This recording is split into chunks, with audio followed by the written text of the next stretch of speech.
have the event videoed, right? It'll take some time to cut up some of the segments and everything, cut out the breaks and everything. So for the people that weren't here, we will get you those recordings, right? So I know Allison and Matt, especially, I know Matt's like a marketing lunatic. He's like the people from Mad Men from like back in the day. They just want to sit in a room and talk about this all day.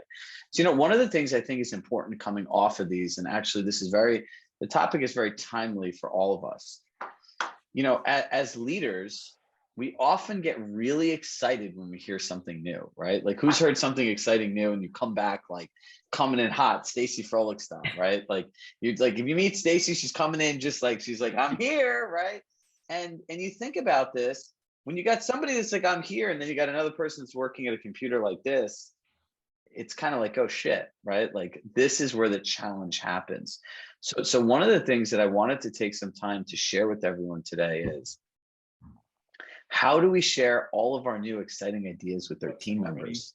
Megan, if you could put that in the group chat, make sure everybody has that. And you know, we love video, testimonial. We hear you. Content as well. And you know, on the marketing side, kind of moving. Depends on our S&E call. Exactly. You're doing two things at once. So here's what I want to share with everybody. How do you implement this, right? Because here's the thing. We're only as good as the extension of our team members, right? So when somebody's coming in hot and the other person's standing there, you're literally tackling them, right? So what I find is in these coaching calls and everything, everyone comes in hot. They explain all this stuff to their team members, but just remember this, if you're away a week or you learned a new idea, you're also playing catch up, which means you don't have the right time to have an actual implementation plan, right? So the key of this is whether it's this concept from a retreat or any new concept, how do you effectively align your team members around your idea? Right, and that's the discussion. Right? How do you effectively align your team members? Well, if it affects them positively, they're more in line, you know, apt to. If it makes their lives easier, they're more game for it. You know, I find that if it's like a marketing thing that they're going to benefit from, they're game. You know, if it's like, use your action plans, they're like, okay, you know, like, you know, it just depends on what it is. I mean, we went through, I was telling David before everyone hopped done, we did this exercise that we did last week with our team today during our team meeting. And it was a lot of like those deep thought aha moments for everyone. And it was great for me too, because like I was saying, the second time around is so much better because you're Margot, like, yeah. What exercise? Share with everyone. A couple of people just hopped on. Well, we did two pieces. We did the first piece, which was the knowing who is your target audience, who is your most valued client. Your brand key. And then the brand key. Yeah, we did the brand key as well. And then we took those two pieces and then did how to create content that is actually meaningful to your audience.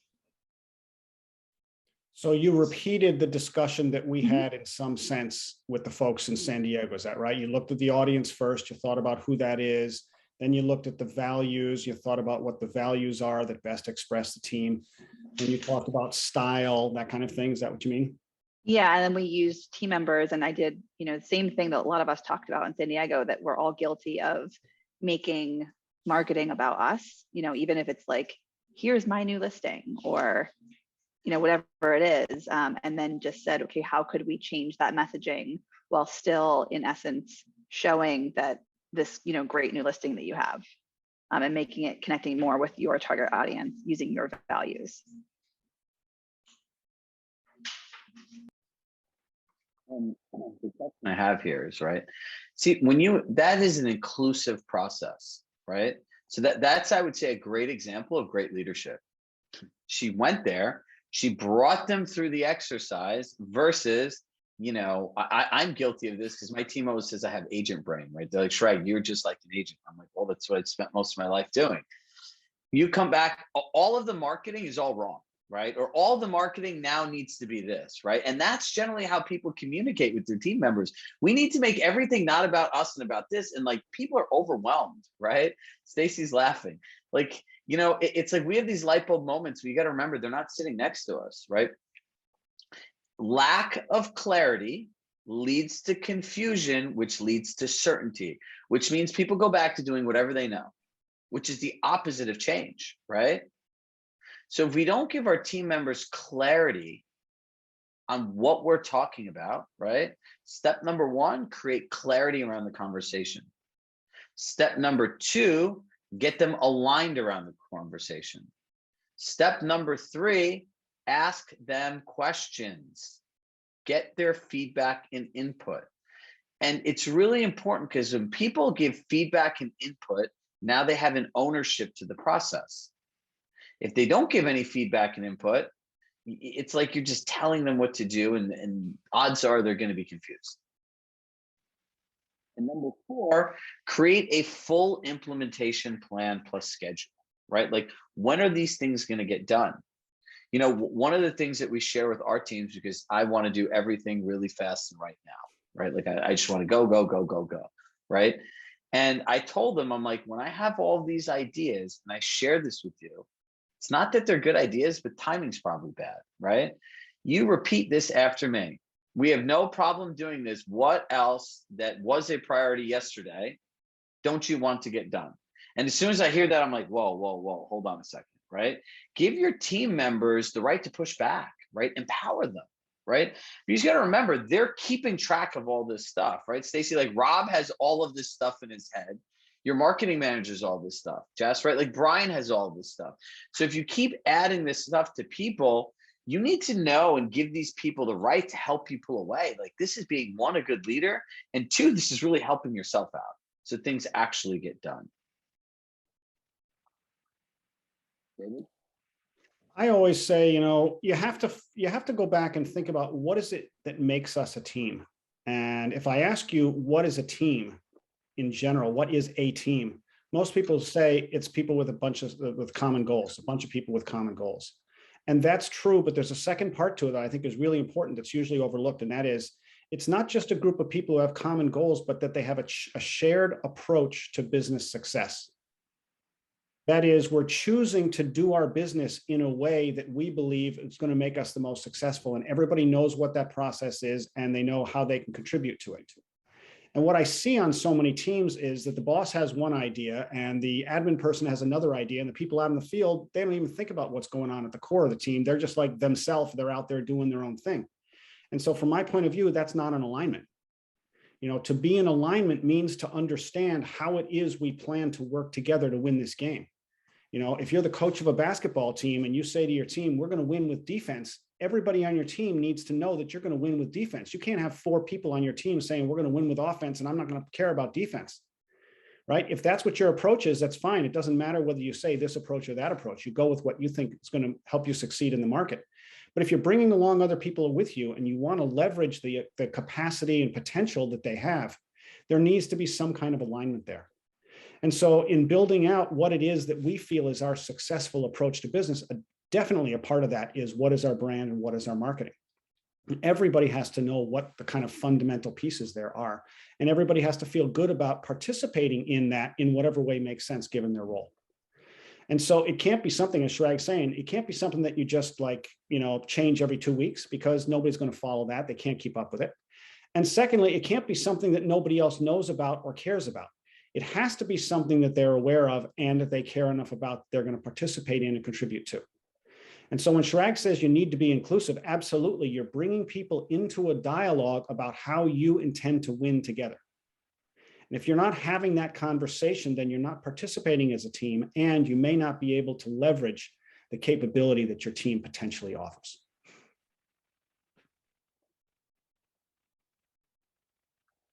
So anyone want to weigh in on that?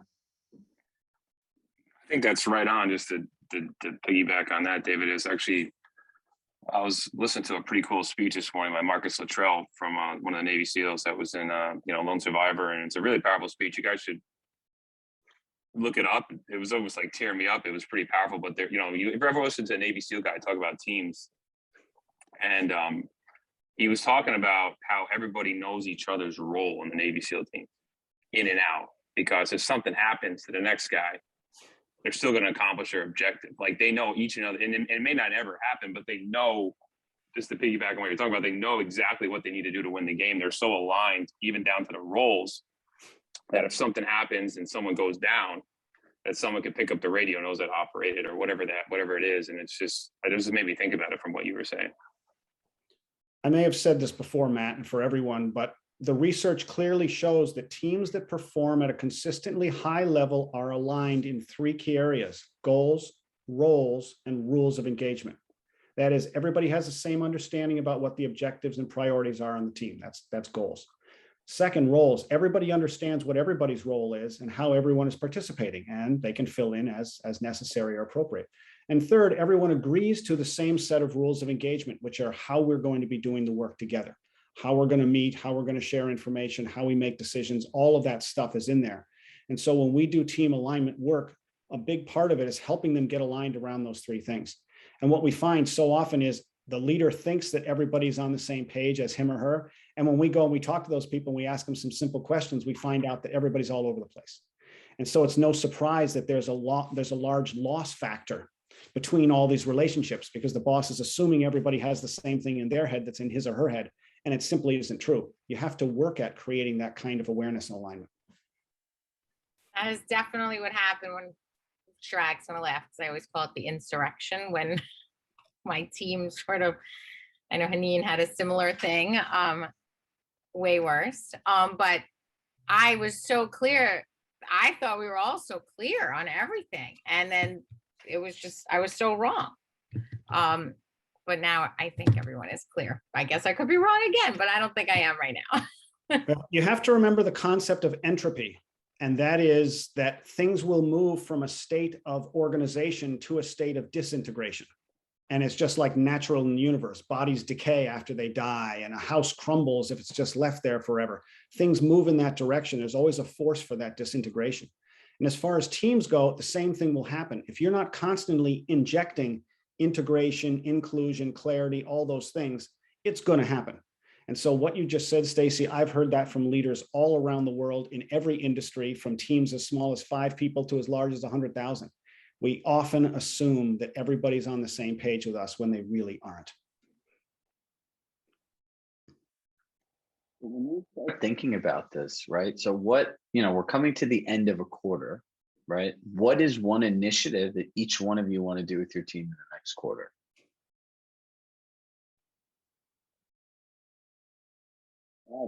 Attack for some of you. Chirag, I'm having a little trouble hearing you. Is anyone else having any trouble hearing Chirag sometimes? Yep, I'm okay. It's a pillow sometimes coming on and off your speaker. I'm gonna switch AirPods. This happened when I was talking to Stacy before. I can go. I mean, I've got an easy one because we're just talking about clarity. So that's a big one on what we have going on. The roles are loose, to be frank. And there's definitely a clarity issue that is spoken about, and we do get to points of confusion. We're very good at working in together and clarifying, but it's like putting out fires versus preemptively being clear on what and defined on what roles are. So that's definitely our goal for now. Yeah, got it. So, I define alignment as being in clear and explicit agreement. And it sounds to me like you're on your way to getting greater clarity and an explicit agreement. Explicit means we've talked it over. It may be even better yet, it's written down somewhere so that everybody knows what we're talking about here. And the agreement part is everybody agrees to it. What so often happens on teams is that there is not explicit agreement. We haven't talked about it explicitly. We're assuming everybody gets it the same way we do. When you're talking about roles, you're talking about so many things. You're talking about turf lines, accountabilities, interdependencies. That's a huge one. Every role on a team is usually interdependent with some other for something. Have to share some information or create a report or something like that. And so the impact of one person not coming through on their accountability absolutely will affect somebody else on the team. And so if you're working on that in the next quarter, Parsa, then absolutely you want to move towards clear and explicit agreement. That is, you've actually talked it through and everybody's on the same page. and they're agreeing to participate in that way. Although I would be interested to hear from everybody also, and I don't know if we're allowed to do this, but you know, it's interesting. We have these conversations often. We gain some clarity, and then new things that you don't anticipate always arise. And it's amazing because you really, like last week, we're 100% clear. It's amazing, blah, blah, blah. 2 days later, something new happens, and it's just, how do we handle this one? You know, and it just keeps happening. So I'd be interested to hear if everyone's like that also. I mean, I see a lot of shaking heads, so I feel better. Well, it's PSPS, right? You have a problem, you find a solution. Now now you grow, then there becomes a new problem, right? So it's understanding when you have role clarity, right? Like think about this. If you're on a basketball team, right, at different points in the game, there are different challenges, right? Like, you know, but a center knows what the center is going to do. A power forward knows what they're going to do. You know, the point guard isn't in the paint trying to like post people up and get rebounds, right? It's not their role on the team. So look, I think also keeping track of this stuff. If all of this stuff for all of us lives in our head and just verbal conversations, it is a recipe for disaster. Right. So at any point in any organization, you should have an idea of what people do. Like if I looked on any team, how would I know what another person did? Is there a place I could look to for that? Is there a place I could reference that? Or are you just straight up like, all right, guys, I'm scrappy startup mode. Everyone do everything. If you see something, next person up. Is that the culture? Right. So that's something you have to put thought into. I have to add to that because one of the things that ticks me off is people not reading. Drives me crazy because if I write and put something in writing and somebody does not read it, to me, and I hired a new operations manager about 2 months ago, and I kind of had to draw the line because he came and wanted to change things and can I do this? And I'm like, how did we end up here? And one day I had to sit down and be like, so there is something you signed in your first day. It's called my operations manual, and it's called your contract. Go back and read them and memorize them. And when you come back, we can talk about how things run. So I think having not clear expectation, but I learned the hard way that, yes, I do read and I do pay attention to details. Not everybody's me. And some people will sign things by glimpsing at it. Like our buyers, they literally look at the price and they sign. Like, hold on. Team members do the same thing. And for me, it drives me crazy. This is one of the most common gaps in rules of engagement. You know, it sounds like Haneen's rule is I send you something and you read it. But for somebody else on the team, it's if she sends me something, I'll read it if I get to it, but I might not, right? And so that would be, from my point of view, a misalignment or a non-alignment. And this is one of the most common ones. Almost every team experiences this, not just in this business, but in every business.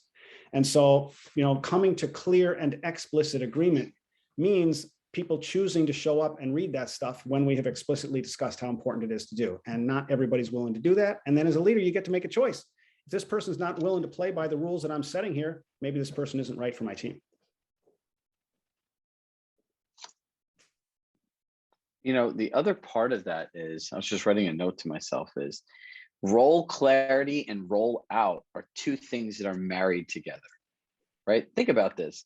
If you're doing an event and we're all confused as to what the hell we do at the event, it's going to be a disaster, right? Like if my job is to set up all the tables and I'm at the check-in table, there's a problem. You know, I'll tell you a funny joke. There's a guy, and this will give you an idea of role clarity. It's like, you know, this guy running this hotel, he was really, really stressed out, right? He's seeing his therapist, but he micromanaged everything. He micromanaged the way that people checked in. He micromanaged the restaurant, the drinks, the rooms, the cleaning, the supplies, everything, right? So the therapist is like, listen, if you don't go on vacation, he goes, you're going to have an anxiety attack. You have a very high probability of heart attack. You have to go, right? So now, one of the guys goes and they all go and he says, you know, you're in charge of this, you're in charge of this, you're in charge of supplies, everything, all these different things. So now he comes back the week, he seems relaxed. The guy is probably similar to Haneen, very, very particular, right? and goes in there, and now the front desk and everything else, it's a disaster. He is freaking out. Now he goes into the restaurant, there are people complaining, he's looking around, the rooms aren't turned over, and he's, where's Jimmy? Where's Jimmy? He's like, where are all the supplies, right? And he's looking around, and the guy, he finds him and he opens the door, and the guy pops out and he goes, supplies, right? And he thought his job was the surprise. Like that's what he thought, right? And oftentimes in our businesses, this is what our team members think, right? They think their role is one thing, and all their time and all their energy is going into that area. And they pop out, surprise, and you're like, what the is this? Right? Like, how did this even happen? And you know what? When we get mad at these people for making a mistake, do you know what we're teaching them to do? Lie. You're teaching them to lie. You're teaching them not to share their mistakes, not to be vulnerable, and literally cover up what they're doing, right? Like, I can speak for Matt. We've had our fair share of like fun cultural issues here, but we realized this, like having this conversation, Matt, we could look back to certain people here and the way that we've shared feedback in the past. I say we because if I'm working with you, I'm in this together, right? It's like that would happen. We'd find that people would hide things. Well, why do you feel hide things? Well, I don't want to get in trouble, right? You know, but then there are also other people that have very open relationships with their team members, right? Or even their family members or their kids, right? So, you know, you have to think about, as you build anything, roll out and roll clarity. Is everyone clear about what they do on your team? When we have team members, are your team members clear on what they can get from your staff, right? Like that's a whole nother thing. Because if it's not clear, the team members, the agents are just gonna keep asking for more and more and more. And you pay for all those minutes and hours, right? And they don't want to give you splits based on what you offer. God forbid, they want all of it, right? If you get X%, why can't I get 5% less? It doesn't work that way. So what I want everyone to do is, Parsa has one project. I want everyone just to take 2-3 minutes and just write down one project that they want to complete in the next 90 days, right? Over a course of a quarter, right? That gives us time to work on things. Like, it could be something you learned in San Diego, something you want to work on that we've discussed today. Just take a couple minutes and write that down.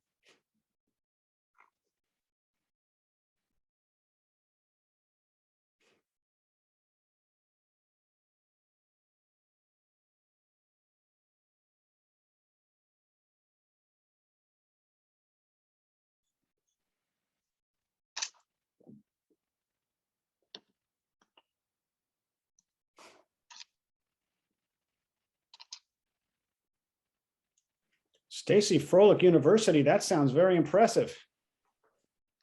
Yes. Where do I enroll?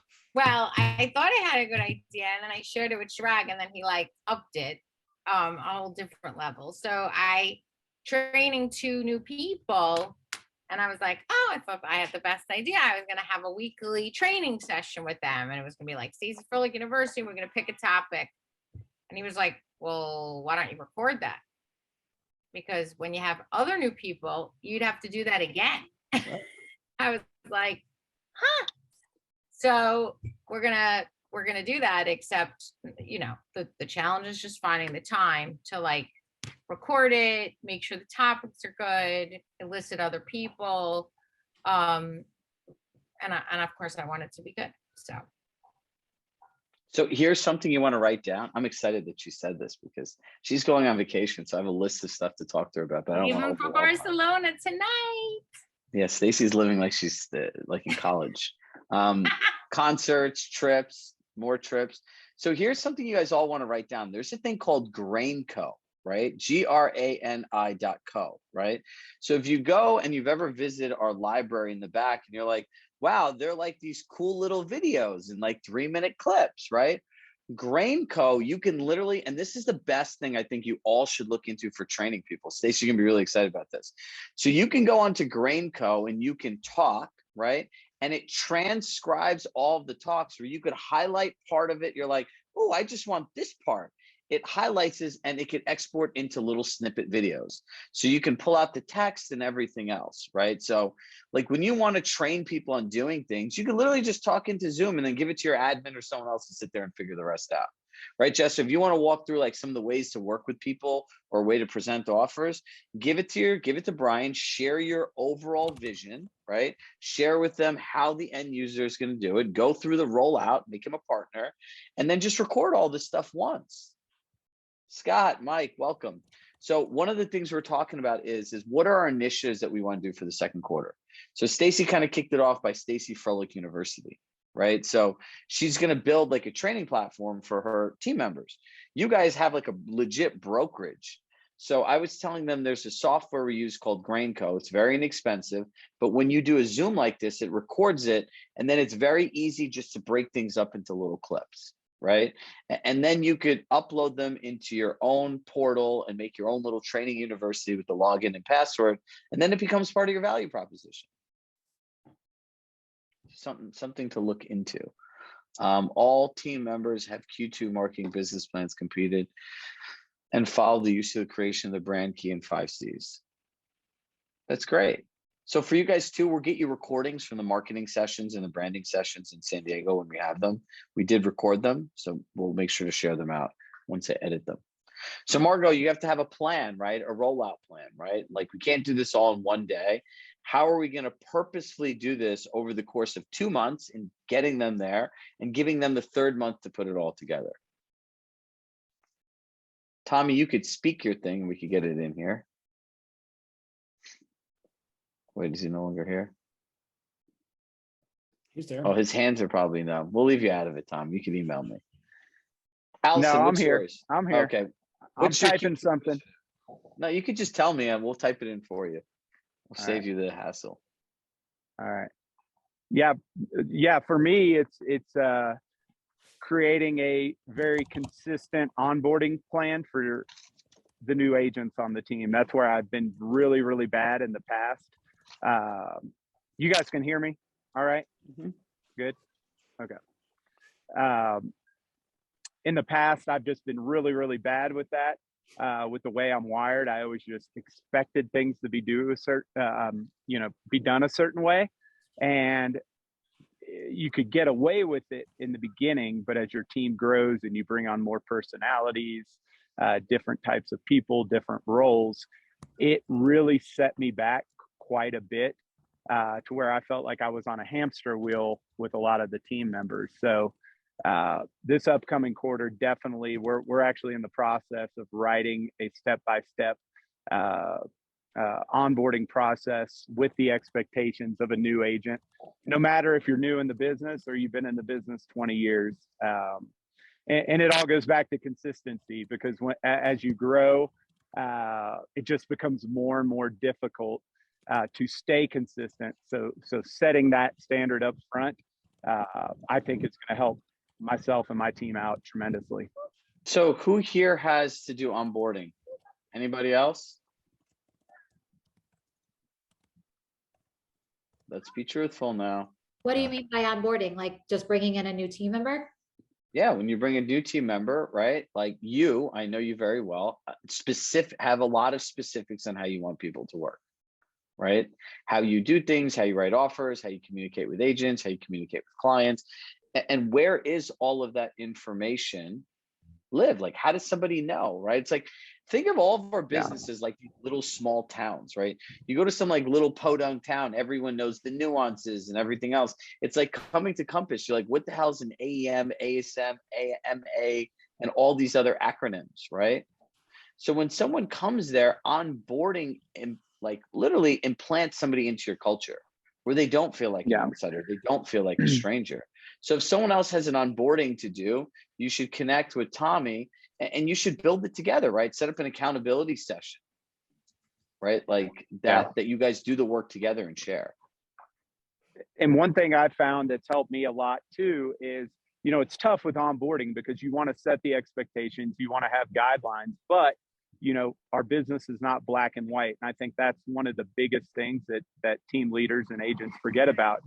You've got to really be able to adjust. So and there's no perfect way to do it, but it's finding that process that lets them understand the culture, your expectations, but you also want them to be them, right? because every deal is not the same. And the last thing you want to do is mold someone into someone they're not just because you want it to be that way, right? Because I feel that they'll be at their best that way, instead of you trying to tell them, hey, you know, you need to work with this type of person, or you should act this way and this and that.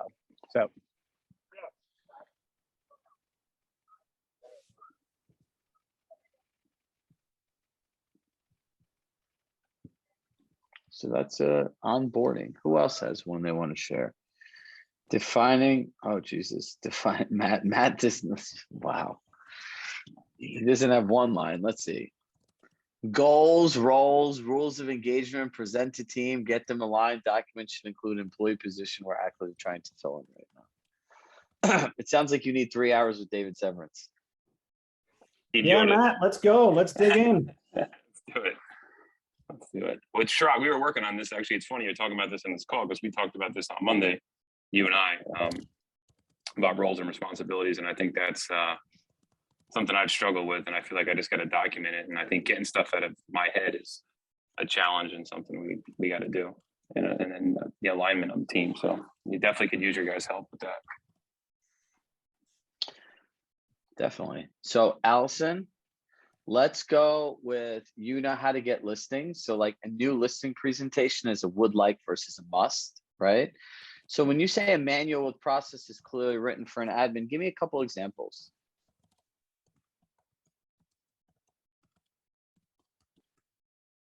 We just have checklists and like a half-ass written manual, which needs to be better. And I feel like there's things in too many places, and it just, I think the video idea is great. I've definitely heard of other teams using that.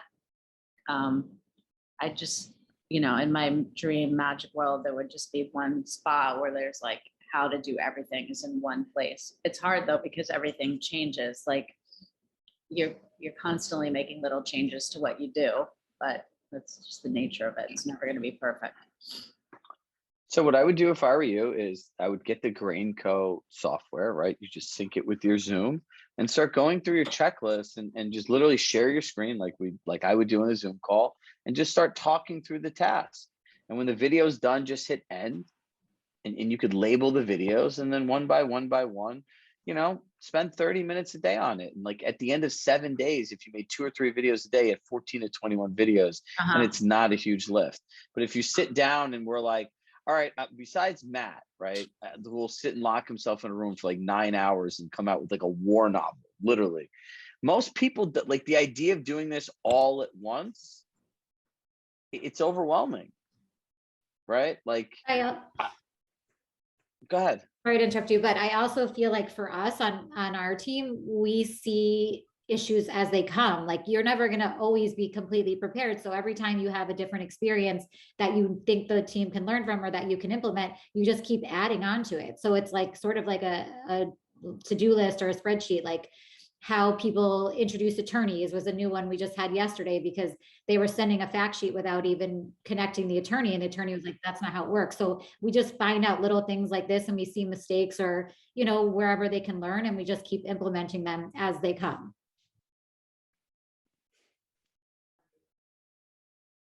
You know, I would say consistency creates confidence. Inconsistency creates consistent self-doubt, right? So like, we just have to be consistent in what we're doing. And every time a new situation comes, it's a new opportunity to learn. Robert Refkin, like when I was going through his action plan, we were making this, he's like, feedback is a gift, Chirag. He's like, we want feedback. The more feedback we garner means that people are actually using this stuff. And it's a continuous improvement, right? And what he said to me was, he goes, I want you to make it a solid 9. And my first question was like, I was like, you don't want a 10? He's like, a 10 doesn't exist because everything can always get better, right? And I was like, oh. So, you know, we 14 and a half later, as Rory and I presented this thing to him, he's like, this is a solid 8. I'm like, oh my God, here we go, right? We just, and then that's where we had to find all those little improvements. He's like, okay, this is a 9. Right. So we all let perfection get in our way of making things. And we're so focused on, well, this is going to change, instead of thinking about the clarity that having something creates for us and other people. So Scott, Mike, what do you guys got cooking over there in the Carolinas? I love what everyone is sharing. I would say, for us, we're still like everyone else trying to build out the perfect onboarding manual, which is an ongoing process. Much like Jess mentioned, it's kind of a living document. But what we've found is the best way to get people to buy in is to being very selective on the front end as to who you're letting in. We found that, there's certain people that are self-starters that they can kind of like, no matter how buttoned up your process is in the form of a manual or a document, there are certain people that can kind of like read between the lines and get it. And like, they'll take the initiative and they'll go. And there are others that are stumbled and they're just really analyzing every tiny line, overanalyzing maybe, and then coming back with a lot of questions. So I'd like to hear from David and you as well, Chirag, about the selection process for people. Maybe it's for another day, but there are certain people that their onboarding is just so easy and it has nothing to do with our manual. And then others that will scrutinize everything. Now, how do we do this? Or, and who do I go to for that? And obviously we're trying to add and make it better every time, but once again, there are certain people that are going to have a ton of questions, no matter how perfect the document is. So on the front end, making sure that we bring in the right people that are willing to take the initiative. Yeah, I think that is a topic for another conversation, but I'll say one or two things now, Scott. First of all, what's the first rule of effective teaming? Get the right people on the team. No matter what your team is, no matter what you're trying to achieve, the most important rule in teaming is, first of all, get the right people on your team. 80% of the teams do that poorly. They bring somebody on because they sold a lot last year. That's great. It's a good capability to have. But how many of you actually go out there and say, I'm going to hire somebody, and before I hire them, I'm going to try to figure out whether they're a person who will onboard well or not? Usually that question doesn't even come up. Right? It's what'd you sell last year? What do I think you can sell here? Okay, get out there and sell. And, when we bring somebody on a team, we're not just like plugging in a gunslinger. We're plugging in someone into a living, breathing organism. A team is an organism, right? Every piece affects everything else. And it's like every piece is an organ and it has an impact on the other things. And so if you bring a person in who is really good at sales, but they're not going to read the manual, they don't care, they're not going to follow the manual, that's a problem. And we see this in sports sometimes too. You have somebody who's really talented, but they're also a big problem in the locker room. Sometimes it works out, sometimes it doesn't. Sometimes you get rid of the person after 2 or 3 years because everybody else is getting pissed off. But when you think about who you want to bring on the team, you have to really give a lot of thought to what are the traits that I want in this individual in my universe. And it sounds like for you and Haneen, it's people who will provide the appropriate amount of attention to the details in collaborating that you think are important. Is that fair to say? Yes. Yeah. And so if that is true for you, then you have to ask yourself, does my hiring system account for that? And if not, then I'm screwing myself when I start, because then I'm like just taking a shot. Does this person have this capability or not? The other question I would ask, because a lot of this comes down to learning, right? So in all of our businesses, we're looking for more self-starters, right, Scott, Mike? Yes. So here's the $1 million question. You can write this down. This will save you 90% of your agony. If you had to learn something new, how would you go about learning it and why? And if these people are like, oh, I'd like the best way to learn is when somebody teaches me. I need someone to sit down and show it to me. You better run for the hills, because that is not what any of us want to do. So true. Right? No, but that's how I learned. So I hate to, I hate how everything's on video now, like all these, everything, I don't learn well like that. So I hate to hold it against other people, but that is how younger people learn. Everything's just like a video. Do you want to teach people like that and take the time to do it? No, but exactly. So you got to weed them out. I understand it. Like, I hate, I want to talk to a person. I don't want to have to go online and watch a video, but I know that that's how it is now. Stacy, I can totally relate, because I swear to God, everybody wants a freaking video and nobody wants to read. And I'm like, why? You know, it just makes no sense to me. And I get it. Everybody has a different learning style, but there are certain things in business where people have to actually read to understand. It's that no one has an attention span. I mean, Exactly. including They skim through it and be like, okay. And I'm like, We don't all read either. Listen, I'm going to I don't interject. know. We send, no one reads our emails. Matt might read them, right? So there was, where we, in this office we work in, they have like the CEO gathering, right? There's like 25 of these people from like all high level mid-tier companies, 80 to 100 employees. And one of the guys here, he said he showed up and took the guys out to dinner. He's like, everyone had a bottle of wine in front of them except me. And at the bottom of the email, it said, P.S. if you've read the whole thing, please tell me your favorite bottle of wine, regardless of price, I'll buy it for you. And he was the only one that didn't have it. So we asked him, like, so what'd you get out of it? He goes, these things are so stupid and these emails are all a waste. So he goes, I go all the way to the bottom, I read the PS and then I scan them. So that was his solution. So look, I think if people don't read and that's your concern, I think as we build in these processes, there needs to be, when someone's looking at your operations manual, a communication piece, there's generally 2 to 4 things you really want them to get out of it, right? And you should let them know there are 4 key concepts we're going to review after going through this to make sure we're in alignment. So oftentimes someone will sign the book, move on. We're naive and nice, but like, okay, they read it, and then it goes back and you're like, what the hell? Like, use this in the book. You need to find out earlier if they didn't read it. Chirag, what I realized just thinking about this, I'm going to make a quiz off of a Google Doc. If you don't get 95% on this quiz, you don't start and you're not getting paid. You're a gangster. I love it. I mean, I will say this, what I've learned from the people that I've trained, maybe just in a sales perspective, and I learned this because I learned the best this way myself, especially against who you're dealing with. And I think maybe this is the move with agents. And there's 2 other little small boutiques I think that do this really well. Shadowing is like so huge. Like any sales agent that I've had the best success with, and they love it. Like I was out with my boy Greg today. I've been doing that with him. I've been doing walkthroughs with him and trying to develop it in him further. And it's and just getting on the phones with him and getting joint phone calls. That's been a big thing. I got to figure out a way to institute that more on an employee scale or something with some more operational, but just in the gift that is sales that I have, I'm able to do that so much better than shadowing than if I'm given a document or whatever, or just spending that one-on-one time with them, because I feel like things organically, or you can point out if they do something wrong or if you're trying to say something. So I think that's a huge thing that I think as high-powered agents, I've noticed I've went away from it because I get so busy. And the more I go towards it, I have the better success. Speaking of shadowing, do any of you utilize existing agents on your team to help onboard?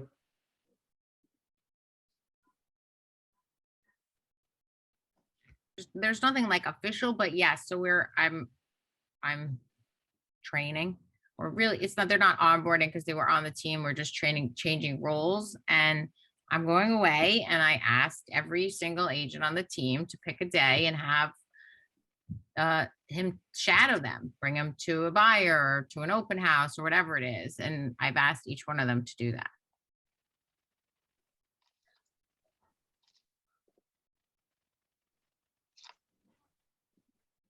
I feel like I'm going through this a little bit right now because a lot of my team members are having a problem with one team member on the team, and not everybody is going to fit completely. And I think that sometimes culture is number one to me, but that doesn't mean that everyone has to be best friends. They just have to be themselves. So trying to convince them and do the right thing, obviously, and trying to convince my other team members that they don't have to be your best friend, and getting all these personalities to align, it's hard because culture is so important and you want everybody to get along, but you also want to keep focused that it's a business still,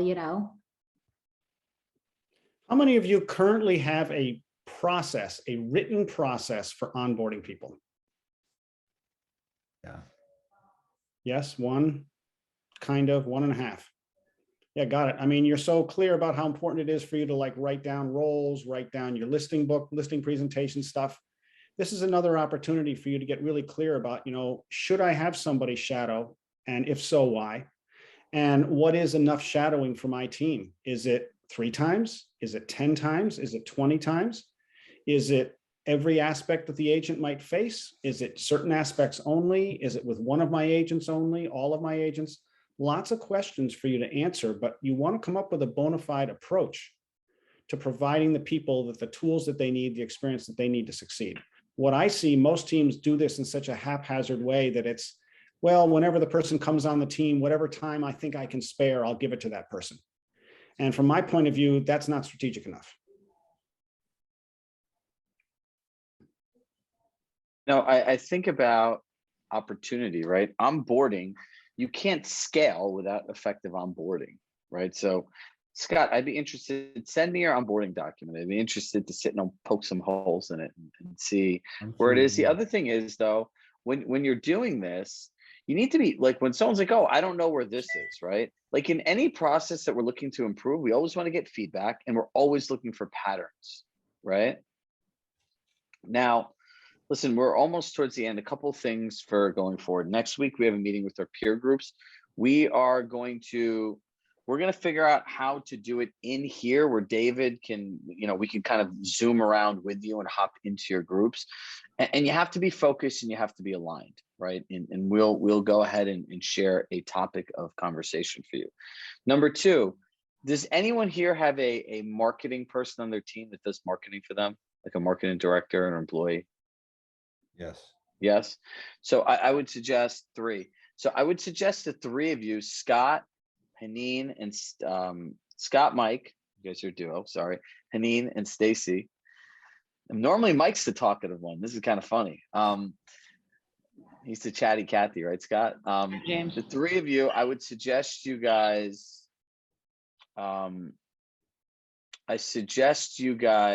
all connect your marketing advisors together so they could start their own little mastermind too, right? It would be good if they had met as well. I love that idea, Chirag. And we just hired a marketing coordinator and listings manager.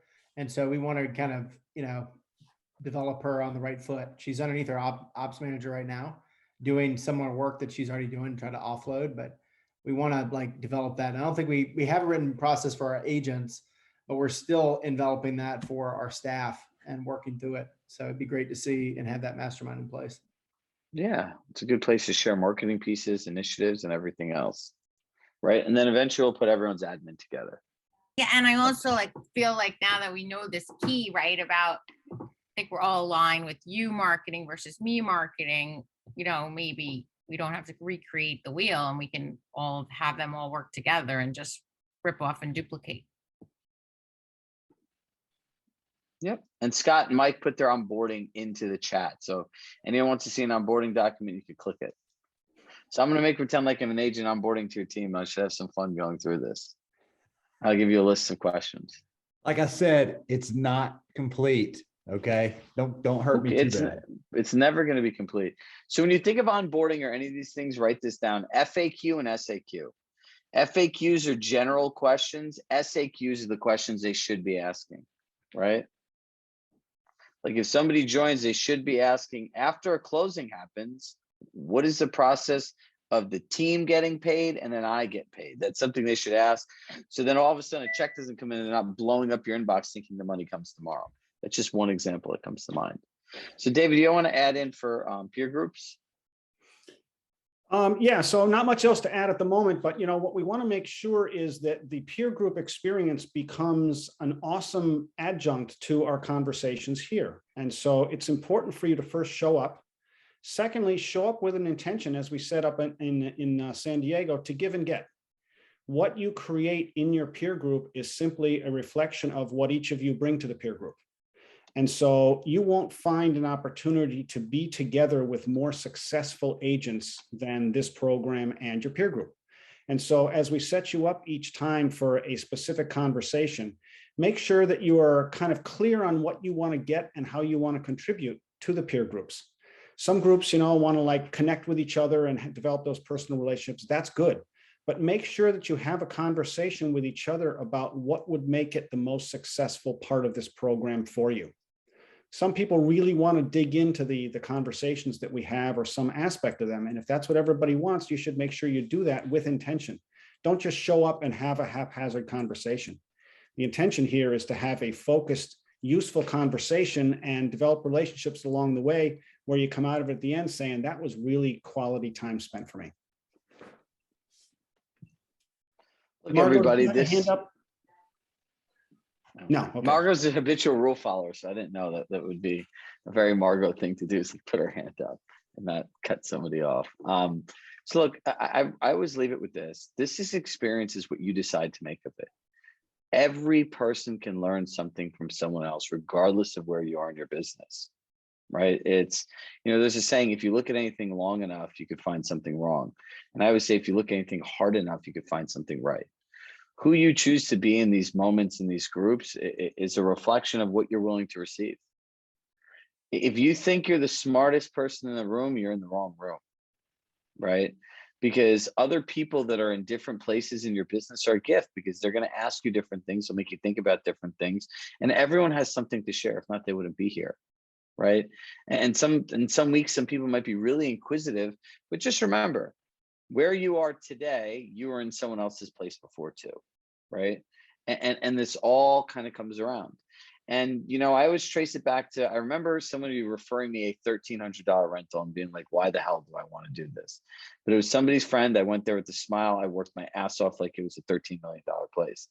And then I remember sitting down one day and going through all these numbers and realizing that doing that one nice thing for that guy, I made over $1 million of commission, $1 million.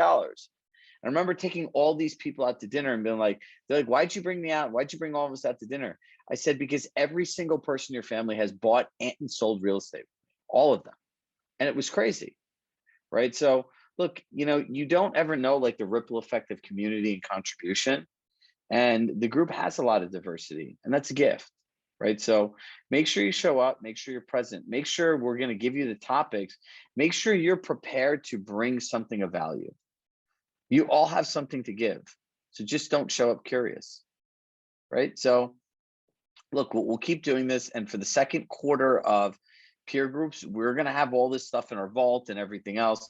We're going to take a lot of time to figure out exactly where everyone else is in their business and pair people based on where you are. If you're on a climb, you're on a slope, you're on a flat part, you're on a plateau, we're going to find other people that are in the same place to put you guys together. So we're learning from reality just as you guys are. And that's the beauty of being in the inaugural group. So we will also send a thing out where we want to plan dates for the next retreat. Everyone that's come to this one has asked when the next one is. So we want to make sure, our goal is to get 100% attendance for the next one. Right. So, and that's what I have for you guys, right? We've had a few people lastly that have inquired about joining the group, right? We had Rory join us in San Diego. And Stacy knows him well. Actually, he was mentioning you, Stacy, just on a Pitch and Compass call in a new market. He said, Stacy Froelich, one of the first agents that we had brought to Compass, he's like, none of the stuff we had here actually worked. And I asked her, like, how are you getting all this listens? And she's like, enthusiasm. People love enthusiasm. And if you meet Stacy, you know what I'm talking about. So as him byproduct being in the West Coast and stuff, he's been prodding me of some great potential people that could, since we're only 5 weeks into potentially being added. So, I appreciate all you guys. And this is a byproduct of having him as part of our universe. So listen, the vault is coming along. If you haven't sent your stuff over, we'll be reaching out to you. But we have so much amazing stuff that we all put together as a group. That's really a reflection of you that we're excited to share. And like when we're able to launch that vault, you're going to fast track your business by like 100 years. So I love you all. Stacy, have a safe trip. Scott, Mike, welcome back from your trip. Everyone else, I miss you guys already. Parcel, I'll see you in a couple weeks. And Matt, stay cool in that bat cave. And Margo and Kevin, great job on your rollout. Thanks. I have a quick question for you. Do we need to do anything to sign up for the Boston event? Or do we just email you? I can't hear anything you're saying. There we go. Nope, nothing. Can't hear you now. Can't hear you. Nope. Can you hear me now? Yes. So if you want, you guys are all signed up. Everyone has the VIP ticket. I have a spot saved for you. Okay. I'll send you guys all out the link. If you want to have any of your team members come, they would have to purchase a ticket. But outside of that, you're all set. We just show up. You just show up. We'll Okay. send you all the details. You can book a hotel room. I'm going to put all of you in the front row. So unless you don't want to sit. That could be a mistake. All right. Thank you. I appreciate it. Casey's going to be making funny faces at me. It's super organized. You'll be so impressed. Like the last one was unbelievable. So it sounds like kind of scary to know that you're just showing up, but you're going to show up. You're going to get a shirt probably. You're going to add a thing to show your table. It's pretty epic. You guys will actually, because like this to me is like the most valuable group of humans I have and I have the closest relationship with. You'll be the only people there that will have literally like something covered on the seat or like your name on the seat, right? So when we get into seating charts and stuff like that, I'm gonna want to make sure that you guys are going somewhere and that you guys are prioritized and that you kind of get in the room before everybody too. So it'll be cool. Nice. Thank you. Yes. Oh, thank you. You know, it's a group that's very intimate. Everyone's opening up their businesses. We're all traveling together. We're all having fun together. And, you know, the big takeaway from, you know, our trip in San Diego is like how great these things are. And like people came in there as strangers and you think they're best friends. And for all of you that did not attend, you should really be tuned into the John Zimmerman experience. Yeah. So if you don't know him, you should call him up, you know, and I'll leave you guys with this thought. He said there are 3 rules to his team. You know what they are? And I'll say it in this Texas accent. Rule number 1, get the money. Rule number 2, don't forget the money. Rule number 3, don't come home without the money. And he hires all these ex-athletes. He sells $400,000 houses and does almost $300 million. So it's pretty epic in terms of what he does. And so, you know, it was definitely, I would say, a cast of characters and fun. And look, we're at our time. We see people dropping off. So I shall see you all soon. Bye. Adios. Thanks, Safe everyone. travels. Adios. Adios. Bon voyage. Gracias.